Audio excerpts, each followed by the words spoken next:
রাত পোহালে রাজ্যের ১৫২টি কেন্দ্রে প্রথম দফার ভোটদান পর্ব। জেলায় জেলায় ভোটকর্মীদের মধ্যে চরম ব্যস্ততা। মালদা জেলাতেও ধরা পড়ল একই ছবি। মালদহে ৩টি ডিআরসি সেন্টারে দম ফেলার সময় নেই ভোটকর্মীদের। এই ডিআরসি সেন্টার করা হয়েছে Malda college, Malda polytechnic college এবং চাচল সিদ্ধেশ্বরী স্কুলে। ইভিএম মেশিন, ভিভিপ্যাট সহ ভোট গ্রহণের জন্য প্রয়োজনীয় সরঞ্জাম সংগ্রহে ব্যস্ত ভোটকর্মীরা। কেন্দ্র বাহিনী সংখ্যায় বেশি থাকায় অন্যান্য বারের তুলনায় ভীতি অনেকটা কম বলে জানান ভোটকর্মীরা। ভোট নিতে যাওয়ার আগে তো একটু ভয় করেই, তো যদিও এবার মানে কেন্দ্রীয় বাহিনী অনেক পরিমাণে আছে, তো যার জন্য একটু নিশ্চিন্ত আর কি। কোনো রকম আশঙ্কা করছেন? আশঙ্কা না, আশা করি ঠিক হয়ে যাবে ঠিকঠাকই, এই আর কি। কোথা থেকে এসেছেন, কোথায় ভোট নিতে? আমি গাজল থেকে এসেছি, ভোট নিতে যাব আমি ইংলিশ বাজার 51, যেটা 52 বিঘা প্রাইমারি স্কুল, 58 বুথ নাম্বারে। ভোটারদের জন্য বা আপনাদের জন্য যা নিরাপত্তা করেছে নির্বাচন কমিশন, কতটা খুশি আপনারা? হ্যাঁ, এবার তো বেশ খুশি আর কি, খুশি। এখন দেখা যাক ভোট পরবর্তীকালে কি হয়, ভালোভাবে যেন নিয়ে আসতে পারি। ভোটের কাজে যুক্ত থাকবেন প্রায় ৩,০০০ পুলিশ কর্মী। কেরল, উত্তরপ্রদেশ থেকেও সশস্ত্র পুলিশ আনা হয়েছে মালদহে। নির্বাচনে ৩২৭টি কুইক রেসপন্স টিম, ৩৭টি নাকা চেকিং এর ব্যবস্থা রাখা হয়েছে। প্রতিটি বুথে থাকছে ক্যামেরার নজরদারি। নিরাপত্তা ব্যবস্থা নিয়ে সন্তোষ প্রকাশ করেন ভোটকর্মীরাও। হ্যাঁ, সিকিউরিটির ব্যবস্থা ভালোই। আর আমাদের এখানে যা ম্যানেজমেন্ট দেখছি সবাই মোটামুটি ব্যবস্থা ভালোই রেখেছে। সমস্ত রিফ্রেশমেন্ট থেকে শুরু করে বাকি যারা যারা আমরা পোলিং পার্সোনাল রয়েছি, আমরা আমি যেরকম প্রিসাইডিং অফিসার, তো সেক্ষেত্রে এই মতো অবস্থায় এখনও পর্যন্ত অবস্থা ভালো। এবং সিকিউরিটির রাস্তাঘাট দেখে যা মনে হলো যেরকম ধরনের এখন সেন্ট্রাল ফোর্স ডিপ্লয়মেন্ট করা হয়েছে, এবার দেখা যাক যে পোলিং স্টেশনে পড়ছে সেখানের ব্যবস্থা কীরকম থাকে, সেটা আশা করি সেটাও ভালো থাকবে। আমি তো মনে করছি যে মহিলা হয়ে আমি অনেকটাই নিরাপদ, কেননা আমি বিভিন্ন জায়গায় বিভিন্ন কেন্দ্র বাহিনী দেখতে পাচ্ছি এবং আমাদের সাথে প্রত্যেকটা পোলিং পার্টির সাথে কেন্দ্রীয় বাহিনী ট্যাগ করা হয়েছে, পুলিশ ট্যাগ করা হয়েছে, রাজ্য পুলিশ তরফ থেকে বিভিন্ন কর্মী দেওয়া হয়েছে। তা আমি যথেষ্টই নিরাপদ মনে করছি আপাতত। আগামীকাল নির্বাচন, আর নির্বাচনের আগেই আমরা বাঁকুড়া জেলার ডিসিআরসি কেন্দ্রগুলিতে পৌঁছে গেছি। তীব্র দাবদাহ গরমকে উপেক্ষা করে ভোটকর্মীরা তাদের গন্তব্যস্থলে পৌঁছে যাবেন বলেই ইতিমধ্যে সেই ছবি উঠে আসছে আমাদের ক্যামেরায়। কারণ এই তীব্র দাবদাহে গরমে যারা ভোটকর্মী রয়েছেন তারা কিভাবে ভোট করাবেন সেটা নিয়েও কিন্তু তাদের কাছে প্রশ্ন রয়েছে। কারণ তাদের দাবি যে প্রতিটি ভোট গ্রহণ কেন্দ্রে তাদের জন্য সমস্ত সুব্যবস্থা রাখা হবে। এতটাই নির্বাচন কমিশনের পক্ষ থেকে বা প্রশাসনের পক্ষ থেকে অঙ্গীকারবদ্ধ করা হয়েছে। তারা সেই আশা নিয়েই নির্বাচন কমিশনের কথা মতো তারা পৌঁছে যাচ্ছেন ভোট গ্রহণ কেন্দ্রগুলিতে। ভোটের কাজ ও গরমের রাজ, এই দুয়ের সঙ্গে পাল্লা দিতে ঘরের খাবারে ভরসা রাখছেন ভোটকর্মীরা। সামান্য ভীতি কাজ করলেও নিরাপত্তা ব্যবস্থার প্রশংসা শোনা গেল বাঁকুড়ার ভোটকর্মীদের গলায়। তো খুবই দায়িত্বপূর্ণ আর খুবই ভালো লাগছে। এরকম আমাদের যে পোলিং পার্সনদের নিরাপত্তা বা এইসব যে আমরা এখানে ডিসিআরসিতে বসে আছি, খুব সুন্দর ব্যবস্থাপনা। হ্যাঁ, খুব ভালো লাগছে। ভয় না, ভয় নাই, ভয় কিসের? আমরা তো বহু ইলেকশন করছি, ইলেকশন করা মানে খুবই আনন্দের ব্যাপার আমাদের। হ্যাঁ, এইবার তো যে হারে সেন্ট্রাল বাহিনী থাকছে তাতে করে কি নিরাপত্তা একটু বেশি মনে হচ্ছে? হ্যাঁ, নিরাপত্তা খুবই বেশি। ভয় তো লাগবে, কি ধরুন প্রথমবার তো। কি দায়িত্ব আছেন আপনি? আমি হচ্ছে কি থার্ড পোলিং, মানে কালি টালি। ইতিমধ্যেই তো দাবদাহ, কালকে তাপমাত্রা খুব ছিল, তার জন্য কি কি প্রিকশন নিয়েছেন? এই যে স্যার ছাতু, জল টল এই সকল যে কি ওআরএস সবকিছু নিয়ে এসেছি ধরুন বাড়ির থেকে। বাইরের খাবার খাবনি করে ঠিক করেছি। আগামী 5 বছরের জন্য রাজ্যের রাজনীতির ভবিষ্যৎ নির্ধারণ এখন শুধু ঘন্টার কাউন্টডাউনে এসে ঠেকেছে। নির্বাচন কমিশনের কাছে বড় চ্যালেঞ্জ নিরাপত্তার ভোটদান। এখন দেখার 2026-এর প্রথম দফার ভোট পর্ব কতটা নির্বিঘ্নে ও শান্তিতে মেটে। মালদা থেকে বিশ্বজিৎ মণ্ডল ও বাঁকুড়া থেকে মিলন কর্মকারের রিপোর্ট, আর+ নিউজ।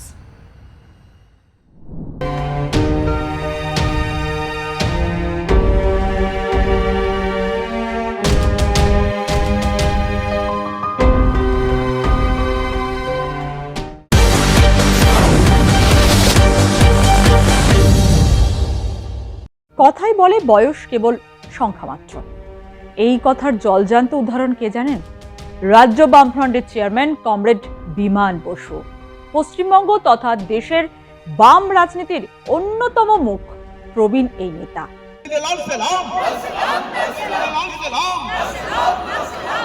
বহু চড়াই উতরাইয়ের সাক্ষী। সময় বদলেছে রাজনৈতিক সমীকরণও, তবু নিজের বিশ্বাস, সংগঠনের প্রতি দায়বদ্ধতা এবং মানুষের পাশে থাকার যে অঙ্গীকার, সেখান থেকে কখনো সরেননি তিনি। বয়সের ভারকে উপেক্ষা করে আজও তাকে দেখা যায় সভা, মিছিলে ও কর্মীদের মাঝে।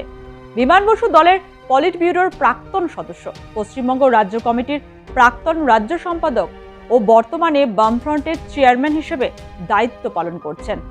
একই সঙ্গে তিনি সিপিআইএম এর কেন্দ্রীয় কমিটির বিশেষ আমন্ত্রিত সদস্য।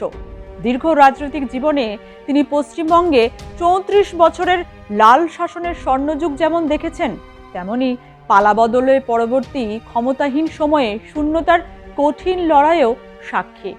এবার ভোটেও একইভাবে নিজের সেরাটুকু দিয়েই দলীয় কর্মী সমর্থকদের উজ্জীবিত করে চলেছেন বিমান বসু, ঠিক অভিভাবকের মতো। মানুষের সমর্থন আদায় করাও সমাজ পরিবর্তনের লড়াইয়ের প্রাথমিক ধাপ হিসেবে গ্রহণ করা উচিত। ছাত্র জীবন থেকেই তার রাজনৈতিক পথ চলা শুরু। কলকাতা বিশ্ববিদ্যালয়ের অধীন মৌলানা আজাদ কলেজে পড়াশোনার সময় তিনি সক্রিয়ভাবে রাজনীতিতে যুক্ত হন। তবে তার আগে 1954 সালে যখন তিনি স্কুলের ছাত্র, তখনই বিধানসভার উপনির্বাচনে দলের হয়ে প্রচারে নামেন। 1957 সালে তার নাম পার্টির সদস্য পদের জন্য সুপারিশ করা হলেও বয়স 18 না হওয়ায় তা গ্রহণ করা হয়নি। ছোট থেকেই তার রাজনৈতিক সচেতনতা এবং সংগঠনের প্রতি যে টান, তা স্পষ্ট বোঝা যাচ্ছিল।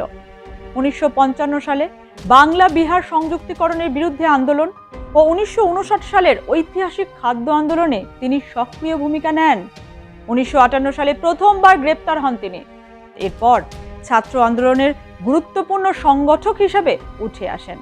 1970 সালে তিনি ভারতের ছাত্র ফেডারেশন বা এসএফআই এর প্রথম সর্বভারতীয় সাধারণ সম্পাদক নির্বাচিত হন, যা তার রাজনৈতিক জীবনে এক মাইল ফলক। পরবর্তীতে তিনি সিপিএম এর সাংগঠনিক স্তরে ক্রমশ গুরুত্বপূর্ণ ভূমিকা নিতে শুরু করেন।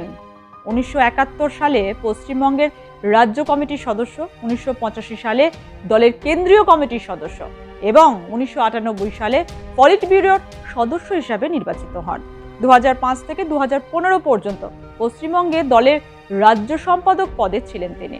22 এপ্রিল বুধবার লেনিনের 157তম জন্মবার্ষিকী উপলক্ষে কৃষ্ণনগরে পোস্ট অফিস মোড়ে উপস্থিত হন বিমান বসু। তার সঙ্গে ছিলেন কৃষ্ণনগর উত্তর বিধানসভা কেন্দ্রের বাম প্রার্থী অদ্বৈত বিশ্বাস।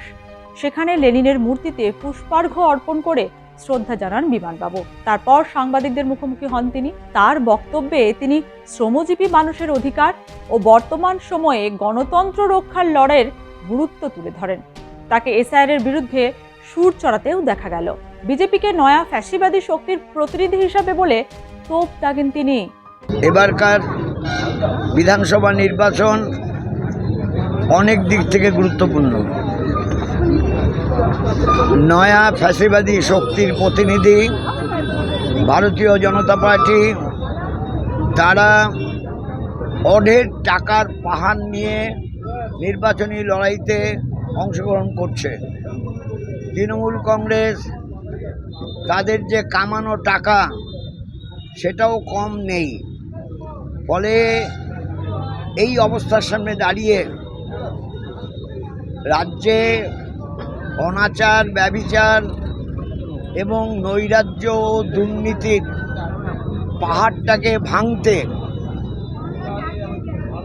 অন্যদিকে নয়া ফ্যাসিবাদী শক্তি বিজেপি, যারা মানুষে মানুষে বিরোধ বিভেদ তৈরি করেই তাদের শাসন ব্যবস্থা পরিচালনা করতে চায়, উভয় শক্তির বিরুদ্ধে আমাদের রায় ঘোষণা করা উচিত। আর যেখানে বসে কথা বলছি, লেনিন মূর্তির পাশে, এখানকার প্রার্থী বামফ্রন্ট মনোনীত সিপিআইএম প্রার্থী অদ্বৈত বিশ্বাস, তাকে সমর্থন করার মধ্য দিয়েই এই কাজ সম্পন্ন হতে পারে। এসআইআর আগেও হয়েছে, এসআইআর হয়েছে কেউ জানতেও পারেনি, কিন্তু এবার এসআইআরে এমন অবস্থা হয়েছে যে মানুষের নাম কি করে বাদ দেওয়া যায় তার জন্য কলা কৌশল। এটা খুবই অন্যায় কাজ। এটা ভারতে স্বাধীনভাবে মত প্রকাশ করার অধিকার হরণ করা, গণতন্ত্রের উপর আক্রমণ করা, এই কাজ যারা করেছেন তাদের জনগণের সামনে ধিক্কৃত হওয়া উচিত এবং এই ধিক্কার জানানো উচিত। এই কথা বলবো যে এসআইআর অনেক মানুষের ক্ষতি করেছে, জীবন কেড়ে নিয়েছে। কাজেই যে আমরা বারবার আমরা বারবার ডেপুটেশন দিয়েছি, বলেছি একটা বৈধ ভোটারের নাম কাটা যাবে না তাদের, কিন্তু অনেক বৈধ ভোটারের নাম কাটা গেছে। যারা গতবারও ভোট দিয়েছে, 2021 সালে ভোট দিয়েছে, 2024 সালে ভোট দিয়েছে, 2002 সালে ভোট দিয়েছে, এমনও কি পাওয়া গেছে 1996 সালে ভোট দিয়েছে বৃদ্ধ মানুষ, মানে শতবর্ষ পার করেছে, তার নামও কাটা গেছে। বয়স বিমান বসুকে থামাতে পারেনি। 85 বছর পার করেও রাজনৈতিক ময়দানে বিমান বসুর উপস্থিতি মনে করিয়ে দেয় সেই পুরনো লড়াইয়ের কথা। তাই বলাই যায়, বয়সকে উপেক্ষা করেই তিনি অদম্য শক্তি নিয়ে এখনো এগিয়ে চলেছেন। তিনিও আশাবাদী, লাল ফিরবে, বাংলার হালও ফিরবে।